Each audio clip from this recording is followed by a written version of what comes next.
you started in music from kind of a heavy metal standpoint, right? Yeah, the first band I played in was more like punk, influenced by Misfits and Black Flag. And then sure. A year later we started a hardcore band. Okay. And did that between 93 to 98. Okay, so you were about 14 at that age, roughly? Yeah, around there? Exactly. Okay. And it's the same time that I started playing acoustic guitar and started learning, Beatles, bossa nova songs, and then later classical guitar. What do you think was it that drew you to the more the singer-songwriter stuff, and where you left the punk kind of behind? What do you think brought that out? Well, actually, when I started playing guitar, I already was trying to make my own songs. I was kind of trying to copy this Cuban singer called Silvio Rodriguez. Okay. And so it was when I stopped playing with the hardcore band, it was because I was doing so much at the university. I didn't really have time to keep on doing demos with the hardcore band.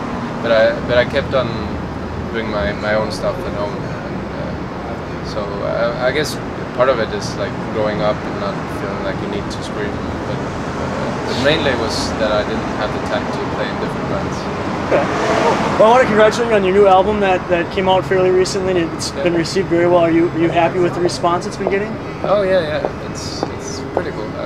Mostly I'm happy with the result. I wasn't really sure that I would be able to write new songs.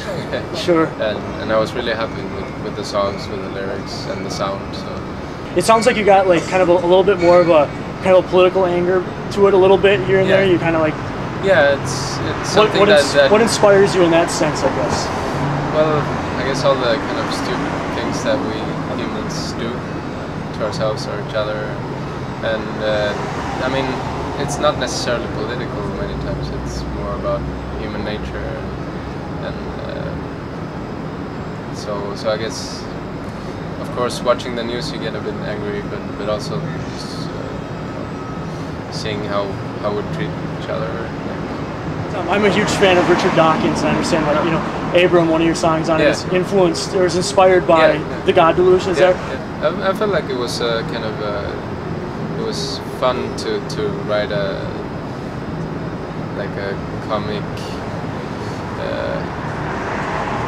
comic way of like saying that like these big monotheistic religions come from the same root, and they should either wake up or go to bed.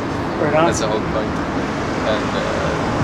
And I wanted to do it in a kind of sensitive, funny way. So sure. That's why I did this allegory of this kind of figure that and do some moaning while I'm playing. So it was fun. Did that book kind of change your perception, or did it just kind of reinforce things that you already thought? How did you? For me, it like really opened me up and like elevated my consciousness. Yeah. I think it. I already kind of. I never really thought that much about religion before. Okay. And I've never been religious, but just the recent events from 9/11 till the Iraqi war, you kind of see all the kind of living in Sweden. You don't see religion almost. Right. Isn't it one? It's one of the most enlightened nations, right? There's very little religion in Sweden, right? Yeah, there's not that many that practice religions. Okay. So yeah, when I've been in Sweden, I haven't really been thinking about it that actively. But then seeing what's happening around the world and just seeing how big part it takes in people's lives makes you wonder what. Yeah. Why? Between your first album, Veneer, and then now your new one, In Our Nature, how do you think? Now that you've got kind of two albums, you kind of have a trajectory going.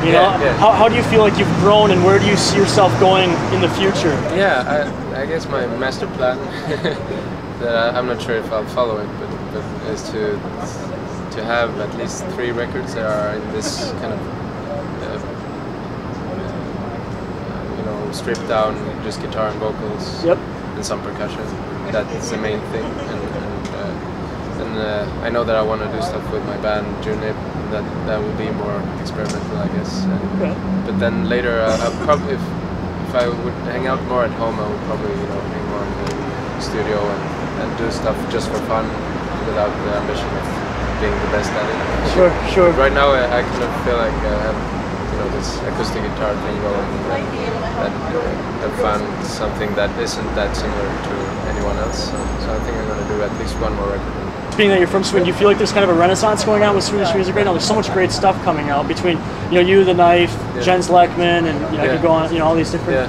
Is there kind of a community there, or with that, or not? People tend to know about each other and know each other because it's such small cities. Sure. But yeah, I feel like it's been that way for a very long time now. That at least 10 years, that there's been many different styles, and people tend to do their music properly and kind of, you know, when Sweden was big in death metal or hardcore, or so they've always kind of been a part of it, basically. You're saying, and this is nothing really necessarily new. It's just more just great music coming out of Sweden. Has always. And I guess, you know, with bands that make it abroad, they kind of feed on other bands to kind of push themselves a bit harder. Cool. Right on. All right, I'm Travis with Wavescorx. I want to thank José González, Bridgerack. Our love washes over you. Can you feel it? No, Jose. No, just say, can you feel it? Oh, can you feel it?